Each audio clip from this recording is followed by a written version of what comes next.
दोस्तों, एक परिवार में दो भाई थे। बड़े भाई की शादी हो जाती है, छोटे की शादी हुई नहीं है।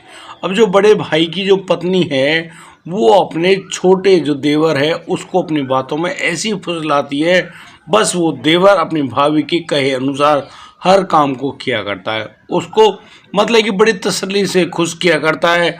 और तो और वह भाभी अपने देवर के साथ उसको भी खुश करना शुरू कर देती है। अब आप समझ रहे होंगे कि अक्सर रात को जब उसका पति नौकरी करने जाया करता, तो वह अपने देवर को अपने पास अपने उस बेडरूम में बुला लिया करती और उसके साथ सो जाया करती। अब जिस प्रकार से उसने अपने देवर को अपने कमरे में सुलाना शुरू कर दिया, बस यहीं से केस शुरू हो गया नई कहानी का। यानी कि नई कहानी देवर भाभी के अवैध रिश्तों की।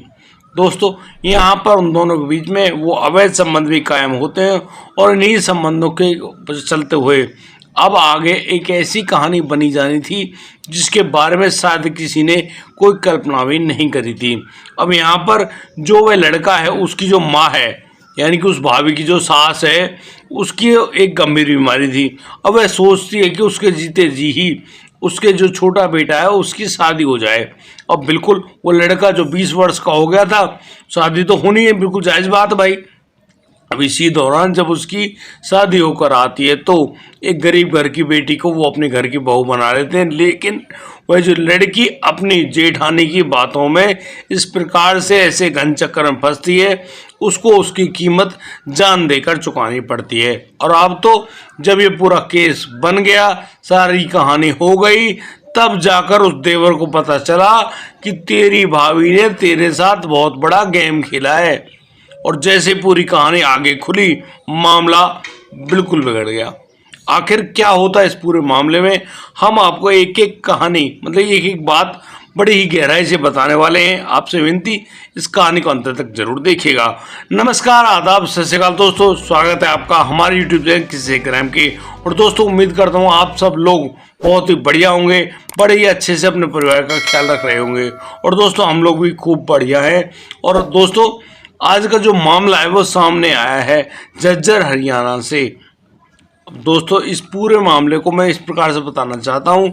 यहाँ पर एक जो लड़का है विकास यादव अपनी भैया और भाभी के साथ रहा करता है। उसकी जो भाभी है अपने देवर को हर तरीके से खुश रखती है, लेकिन कहीं ना कहीं उसको एक बात का शौक चढ़ गया कि भैया अब तो ये जो भाई है, बड़े भाई का छोटा भाई है, बराबर का बटेरी है भाई। अब जितनी जमीन जायदाद उसके हिस्से में आनी है, उसमें से उसका आधा हिस्सा होना ही है। और यही बात उस भाभी के लिए इतनी गंभीर बन जाती है, वो इतनी बात सोच बैठती है। यानी कि उसको लग रहा होता है कि अब इस देवर की कहीं से कोई शादी ना होने पाए। और इसी वजह से वो अब एक ऐसा काम करती है कि अपने देवर को ही अपने प्रेम जाल में फंसा लेती है। अब तो भैया यहाँ पर देवर भाभी, अब जो उस जो जेठानी यानी कि जो बड़ा भाई है, वो तो एक कंपनी में काम किया करता है। कभी उसकी दिन में ड्यूटी, कभी रात में ड्यूटी। अब ड्यूटी तो बदलती रहती है भाई। और जब भी वो नहीं होता पति, तो जो भाभी है अपने देवर को अपने पास बुला लिया करती है। और यहाँ तो भैया कहीं खेत में, कभी घर में, जहां उनको जैसा मौका मिलता, बस वह भाभी अपने देवर को खुश किया करती। और वह देवर भी अपने भाभी का पिछलग्गू बन गया भैया, उसके आगे पीछे घूमता रहता।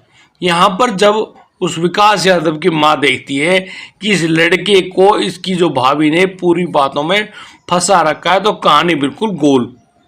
और इतनी गोल उसको लगने लगा था कि इस छोटे लड़के विकास को ये जो बड़ी भाभी है ये आगे जिंदगी जीने नहीं देगी, क्योंकि उसको मालूम चल गया था कि इन दोनों के बीच में अंतरंग संबंध भी बन गए हैं।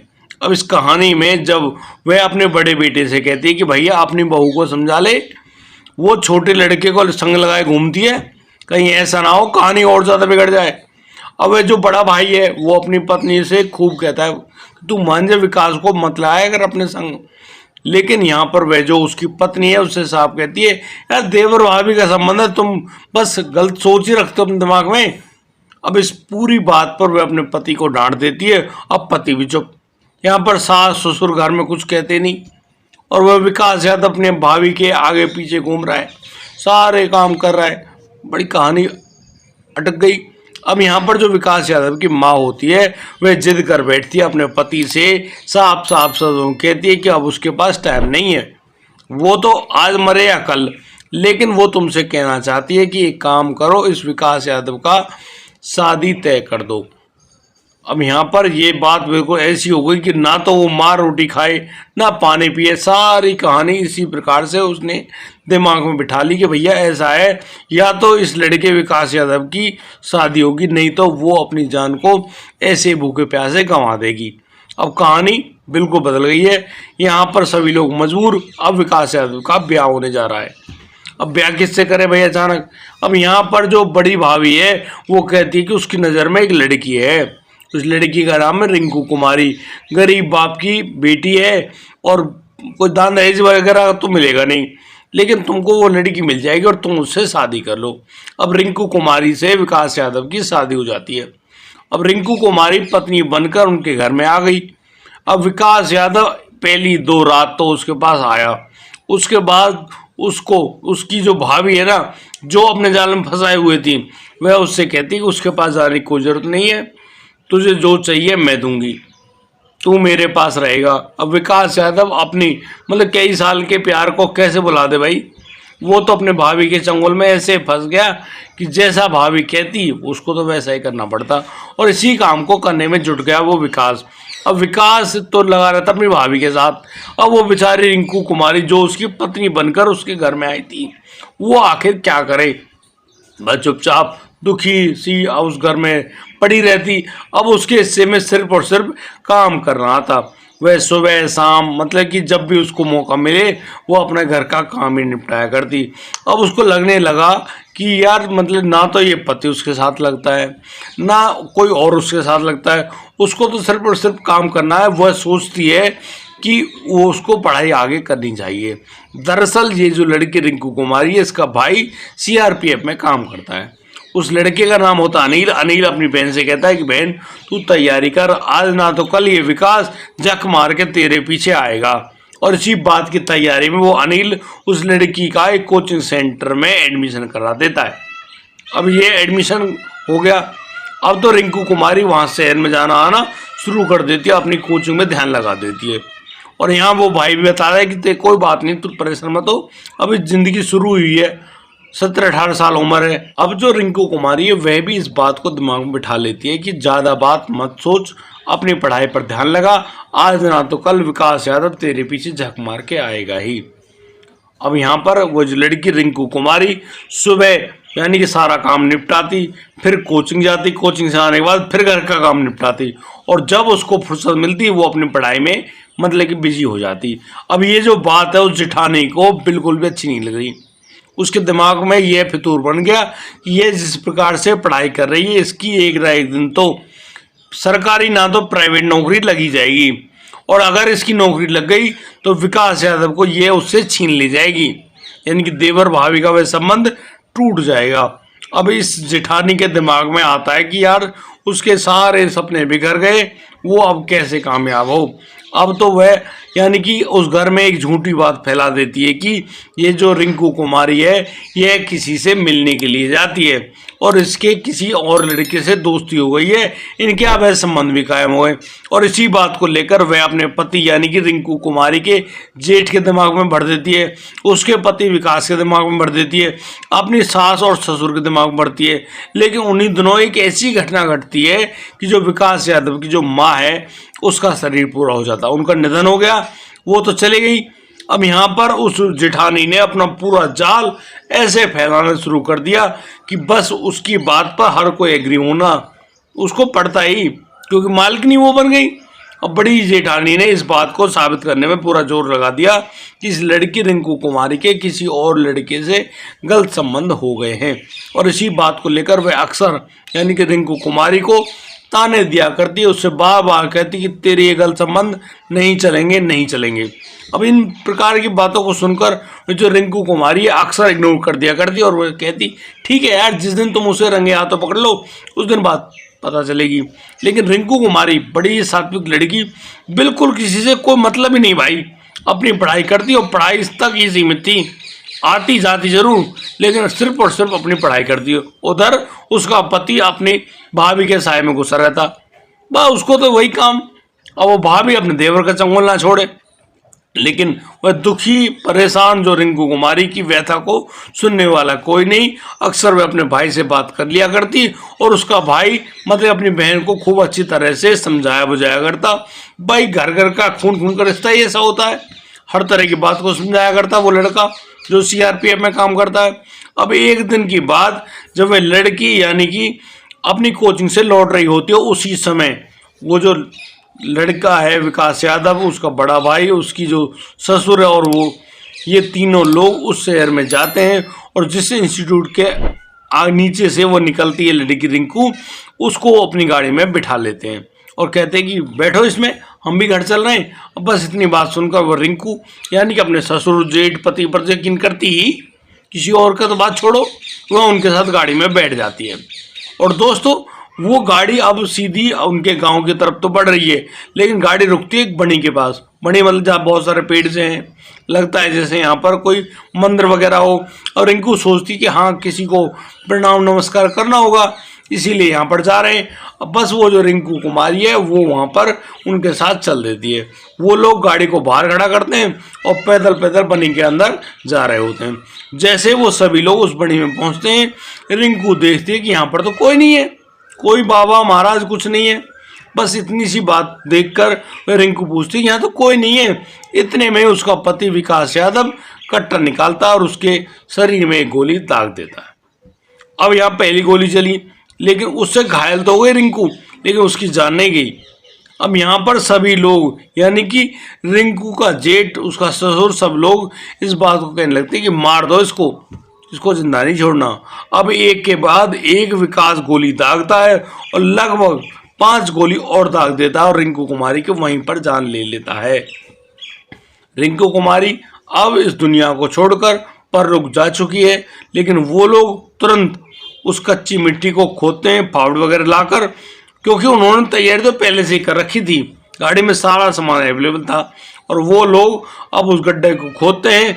गड्ढा खोदने के बाद उस लड़की के शरीर को उस गड्ढे में डालते हैं, ऊपर से 3-4 थैली नमक भी डालते हैं, क्योंकि प्लानिंग तो पहले से थी।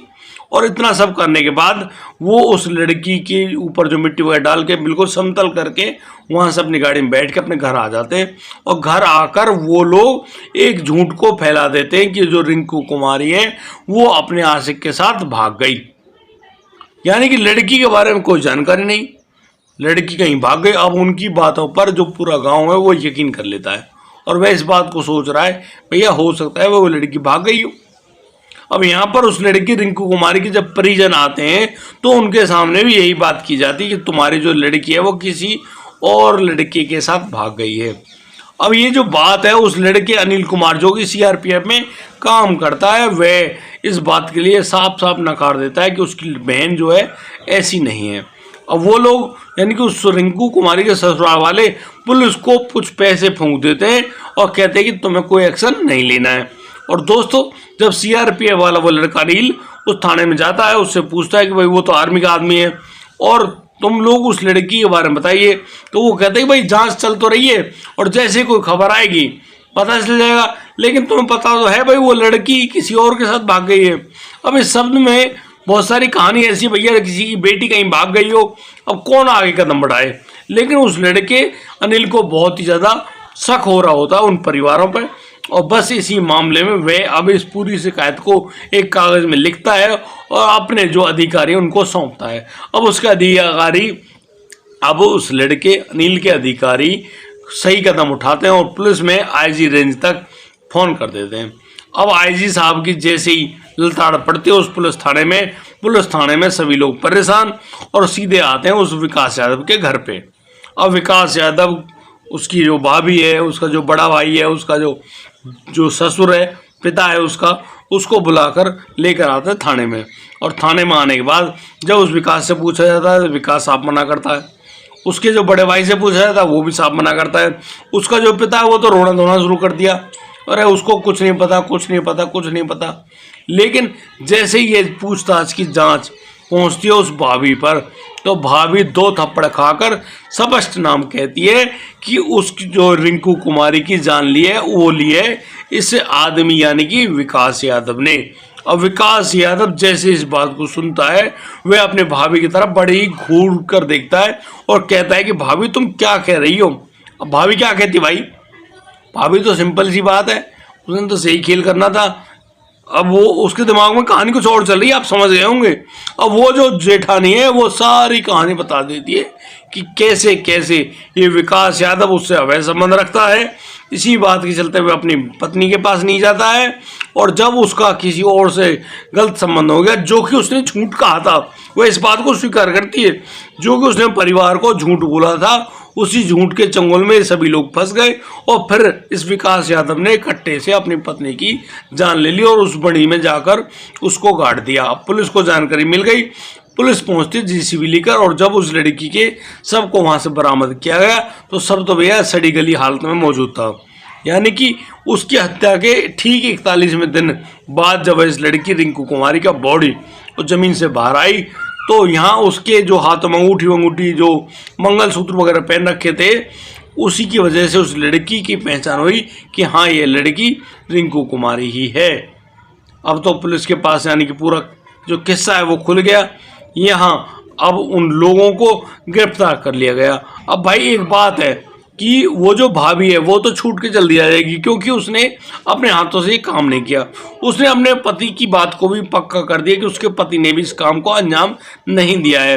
दोस्तों यहाँ पर उसने इस बात को साफ कह दिया कि उसके जो ससुर ने भी इस प्रक्रिया को अंजाम नहीं दिया है। लेकिन मैं आपको बता दूं, यहाँ पर जो मुख्य आरोपी बना है, मुख्य आरोपी है विकास यादव यानी कि उसका देवर। और वही देवर जो कि अपनी भाभी की बातों में आ गया था, आज अपनी पत्नी की हत्या करने के जुर्म में सलाखों के पीछे और उसको उम्र कैद की सजा भी सुना दी जाएगी और वो ताउम्र यानी कि जेल के अंदर ही रहेगा, क्योंकि उसने सारी प्रक्रिया को खुद अंजाम दिया है, किसी और नहीं। अब आप सोचिए जरा, एक भाभी अपने देवर के साथ अवैध संबंधों में इसलिए आती है कि वो उस देवर के नाम आने वाली सारी जमीन जायदाद को हड़प ले। जो मुख्य बात है ना वो ये है कि उस महिला ने जमीन जायदाद पर अपना हक जमाने के लिए अपने छोटे देवर को अपनी बातों में फंसाए रखा। फिर जब उसकी शादी हो गई तो उसकी पत्नी की हत्या करवा दी। ये सारे काम उसने खुद ने कराए हैं, किसी और ने नहीं। अब आप समझदार हो, आप समझ गए होंगे कि कहानी में कहाँ क्या क्या कहानी हुई है, क्या नहीं हुई है। और दोस्तों इस पूरे घटनाक्रम को सुनाने का उद्देश्य किसी का परेशान करना नहीं है, किसी का दिल दुखाना नहीं है, लेकिन जिस प्रकार से घटनाक्रम सामने आते हैं कहीं ना कहीं हमको हमारे समाज, हमारे परिवारों पर ध्यान देने की ज़रूरत है कि कहीं ऐसा ना हो जिसकी वजह से हम लोगों को भी इसी प्रकार के हालात का सामना करना पड़ जाए। इसलिए अपनी बुद्धिमानी को बिल्कुल अपने साथ रहो और अपने साथ ही इस बात को भी आगे सोचो और इस बात को हमेशा अपने दिमाग में रखो कि हर डाली पर कोई ना कोई दुश्मन बैठा है और वो कहीं ना कहीं उस चाल को जरूर खेलेगा जिसके चलते आपको कुछ भी खतरनाक स्थिति का सामना करना पड़ सकता है। इसलिए दोस्तों बार बार यही कहा गया है, सावधान रहिए, सतर्क रहिए, क्योंकि यहाँ पर सिर्फ आप ही अपने आप का भला कर सकते हो। अब एक बड़ी भाभी छोटे देवर के साथ इतना घिनौना काम करने के बाद एक जो लड़की जिसका कोई दोष ही नहीं था, मतलब उसका सीताराम करा दिया। आप सोचिएगा ज़रूर और आपको जो भी अच्छा लगता है आप लोग कमेंट करके हमें ज़रूर बताइए कि आखिर इस कहानी में क्या बात समझ में आई, आखिर इस पूरे मामले का दोषी कौन है। पूरी बात आप हमें लिख कर दें। आपका बहुत बहुत धन्यवाद। आज के लिए सिर्फ इतना ही। अब दीजिए मुझे इजाज़त, मिलता हूँ कल, लाता हूँ एक और अनोखा मामला। तब तक के लिए आप बढ़िया रहें, बेहतरीन रहें, अपना और अपने परिवार का बखूबी ख्याल रखते रहें। जय हिंद, जय भारत।